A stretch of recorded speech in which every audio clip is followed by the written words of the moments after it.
ఈ రోజు 1950లో మన ప్రజల కోసం ప్రజా పరిపాలన తీసుకొచ్చిన రోజు ఈ రోజు ఏమంటే మన భారతదేశంలో ఎలక్షన్స్ అనేవి జరుగుతున్నాయి.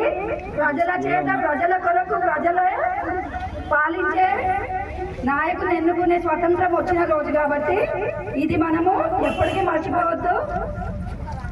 1947లో స్వతంత్రం వచ్చింది. బ్రిటిష్ వాళ్ళు ఎల్లగొట్టారు, మనం తెచ్చుకున్నాం కదా. 2 సంవత్సరాల 11 నెలల 28 సంథింగ్ డేస్ అన్ని దేశాలు తిరిగి కమిటీ అన్ని దేశాలు తిరిగి ఏ దేశంలో ఎలా పరిపాలిస్తున్నారో తెలుసుకొని బుక్ రాశారు.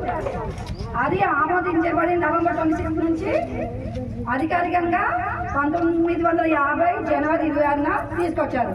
అలాగే ఈరోజు అంతకుముందు వందే మాతరం అంటే బ్రిటిష్ వాళ్ళు మనం చంపేవారు. అధికారికంగా వందే మాతరం అనే గీతాలపనంగా చేశారు. ఇప్పటికి 150 సంవత్సరాలు అయింది.